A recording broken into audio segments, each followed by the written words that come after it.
നമസ്കാരം, welcome back to our channel. അപ്പോൾ എല്ലാവർക്കും സുഖമല്ലേ? ഇന്നത്തെ റെസിപ്പി ഓണം സ്പെഷ്യൽ പായസമാണ്. ഏത് പായസമാണ് നമ്മൾ ഉണ്ടാക്കാൻ പോകുന്നത്? ക്യാരറ്റ് സേമിയ പായസം. ക്യാരറ്റ് സേമിയ പായസമാണ് കേട്ടോ. പാലും ക്യാരറ്റും സേമിയ ഒക്കെ വെച്ചിട്ടുണ്ടാക്കുന്ന വളരെ ടേസ്റ്റി ആയിട്ടുള്ള ഒരു പായസമാണ്. അപ്പോൾ എല്ലാവരും കണ്ടു നോക്കണം. അപ്പോൾ എല്ലാവർക്കും ഹാപ്പി ഓണം. അപ്പോൾ നമുക്ക് പായസം ഉണ്ടാക്കാൻ തുടങ്ങാം. അപ്പോൾ ആദ്യം തന്നെ പാൻ ചൂടായി വരുമ്പോഴേക്കും അതിലേക്ക് ഒരു സ്പൂൺ നെയ്യ് ഒഴിച്ചു കൊടുക്കാം. അപ്പോൾ നെയ്യ് നന്നായിട്ട് മെൽറ്റായിട്ടുണ്ട്. ഇനി ഞാൻ കാഷ്യൂസും ഇതിനാവശ്യമായിട്ടുള്ള ഉണക്കമുന്തിരിയൊക്കെ ആദ്യം തന്നെ നമുക്ക് വറുത്തെടുക്കാം. അപ്പോൾ ആദ്യം തന്നെ കാഷ്യൂസ് ഇടാം. കാഷ്യൂ നട്ട്സ് ഇട്ടിട്ട് നന്നായിട്ടൊന്ന് റോസ്റ്റ് ചെയ്യാം. അപ്പോൾ അത് ഏകദേശം റോസ്റ്റായി വരുമ്പോഴേക്കും അതിലേക്ക് ഉണക്കമുന്തിരിയും കൂടിയും ചേർത്ത് കൊടുക്കാം. ഇനി ഇത് രണ്ടും കൂടി നന്നായിട്ടൊന്ന് റോസ്റ്റ് ചെയ്തെടുക്കാം. അപ്പോൾ നല്ല പാകമായിട്ട് കിട്ടിയിട്ടുണ്ട്. ഇനി ഇത് ഒരു പാത്രത്തിലേക്ക് മാറ്റാം. ഇനി ഇതേ സെയിം പാനിൽ തന്നെയാണ് ക്യാരറ്റ് ഒന്ന് വേവിച്ചെടുക്കേണ്ടത്. അപ്പോൾ ക്യാരറ്റ് അതേ നെയ്യിലേക്ക് നമുക്ക് ഇട്ട് കൊടുക്കാം. ഇത് 2 ക്യാരറ്റ് ഗ്രേറ്റ് ചെയ്തെടുത്തതാണ് കേട്ടോ.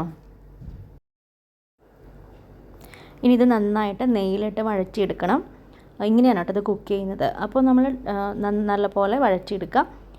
നെയ്യ് ആവശ്യമുണ്ടെങ്കിൽ ഇടയ്ക്ക് ചേർത്ത് കൊടുത്താൽ മതി. അപ്പോൾ ഇങ്ങനെ ഒരു 1/2 സ്പൂൺ നെയ്യും കൂടി ചേർത്ത് കൊടുക്കുന്നുണ്ട്. എന്നിട്ട് നന്നായിട്ട് നമുക്ക് വഴറ്റിയെടുക്കാം. അപ്പോൾ നല്ലപോലെ ക്യാരറ്റ് കുക്കായിട്ട് കിട്ടണം.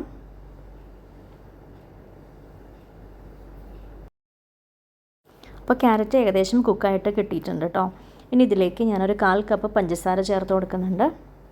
ഇനി പഞ്ചസാരയും ക്യാരറ്റും നെയ്യും കൂടി നന്നായിട്ട് യോജിപ്പിച്ച് അപ്പോൾ ഒരു ജ്യൂസി ആയിട്ട് വരും. പഞ്ചസാര ഒന്ന് ലയിച്ചിട്ട് അത് നല്ലപോലെ ഒരു വെള്ളം പോലെ വരും കേട്ടോ. അപ്പോൾ നല്ല പോലെ അത് മിക്സ് ചെയ്തെടുക്കണം. അപ്പോൾ അതിന് നിറമൊക്കെ മാറിയിട്ട് നല്ല ഡാർക്ക് കളറാവും ക്യാരറ്റ് ഒന്നും കൂടി. അപ്പോൾ നല്ലപോലെ അത് മിക്സ് ചെയ്തെടുക്കാം. അപ്പോൾ ക്യാരറ്റ് നന്നായിട്ട് കുക്കായി നല്ലൊരു പരിവായിട്ട് കിട്ടിയിട്ട് കേട്ടോ. പഞ്ചസാര ഒരു പഞ്ചസാരയിൽ കിടന്ന് നല്ല ലയിച്ച് നല്ല ടേസ്റ്റി ആയിട്ട് കിട്ടും. ഇപ്പോൾ ഇങ്ങനെ ക്യാരറ്റ് നെയ്യും ക്യാരറ്റും പഞ്ചസാരയും കൂടി ആകുമ്പോൾ നല്ല ടേസ്റ്റായിട്ട് കിട്ടും. ഇനി നമുക്കിതിലേക്ക് കുറച്ച് പാൽ ചേർത്ത് കൊടുക്കാം. അപ്പോൾ ഞാനൊരു 1/2 ഗ്ലാസ് പാലാണ് കേട്ടോ ചേർത്തിട്ടുള്ളത്. അപ്പോൾ അതും കൂടി ചേർത്തിട്ട് നല്ല പോലെ ഒന്ന് മിക്സ് ചെയ്യാം.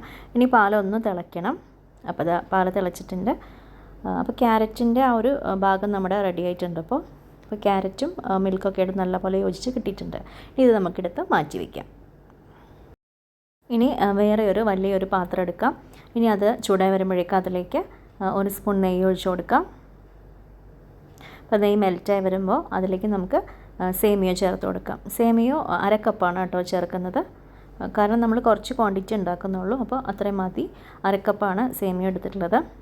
ഇനി അത് നന്നായിട്ടൊന്ന് വറുത്തെടുക്കാം. ഏകദേശം ഒരു 3 to 4 മിനിറ്റ്സ് ആകുമ്പോഴേക്കും തന്നെ അത് നിറം മാറി കിട്ടും. ഇനി അതിലേക്ക് നമുക്ക് പാലൊഴിച്ച് കൊടുക്കാം. 1 ലിറ്റർ പാലാണ് കേട്ടോ. അപ്പോൾ അത് ഒഴിച്ച് കൊടുത്തിട്ടുണ്ട്. ഇനി പാൽ തിളയ്ക്കണം. അപ്പോൾ അതുവരെ വെയിറ്റ് ചെയ്യാം. സേമിയ പെട്ടെന്ന് കുക്കാവും.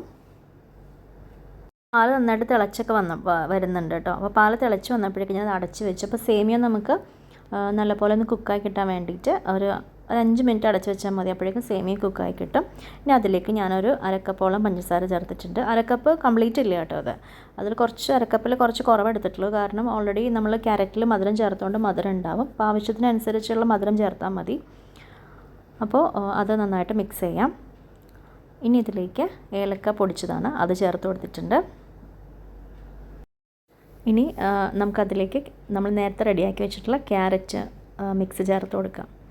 അപ്പോൾ നന്നായിട്ടൊന്ന് ഇളക്കി യോജിപ്പിക്കാം. ഇപ്പം പായസത്തിൻ്റെ എല്ലാം ചേരുവകളും നമ്മൾ ചേർത്ത് കഴിഞ്ഞു. ഇനി നന്നായിട്ടൊന്ന് സെറ്റായി വരുമ്പോഴേക്കും അത് ഒന്ന് തിളയ്ക്കുമ്പോഴേക്കും അതിലേക്ക് വറുത്ത് വെച്ചിട്ടുള്ള ഉണക്കമുന്തിരിയും കാഷ്യൂസൊക്കെ ഇട്ട് കൊടുക്കാം. അപ്പോൾ പായസത്തിൻ്റെ ഏകദേശമൊക്കെ റെഡി ആയിട്ടുണ്ട്. ഇനി ഇതൊന്ന് അടച്ച് വയ്ക്കാം. അടച്ച് വെച്ചിട്ട് നമുക്ക് ഫ്ലെയിം ഓഫ് ചെയ്യാം. അപ്പോൾ ഇനി ഇതിവിടെ ഇരുന്നിട്ടൊന്ന് സെറ്റ് ആയിക്കോളൂ കേട്ടോ. എല്ലാം കൂടി മിക്സ് ആയിട്ട് നല്ലൊരു പരിവായി കിട്ടും. അപ്പോൾ ഒരു 5 മിനിറ്റ് ഒന്ന് വെയിറ്റ് ചെയ്യാം കേട്ടോ. അപ്പോൾ അത് 5 മിനിറ്റ് കഴിഞ്ഞ് ഓപ്പൺ ആക്കിയപ്പോൾ നല്ല സെറ്റായിട്ട് വന്നിട്ടുണ്ട്. നല്ല എല്ലാം മിക്സ് ആയിട്ടുണ്ട് കേട്ടോ. അപ്പോൾ ഇത്രയേ ഉള്ളൂ. അപ്പോൾ പായസം റെഡി ആയിട്ടുണ്ട്. അപ്പോൾ എല്ലാവർക്കും ഹാപ്പി ഓണം.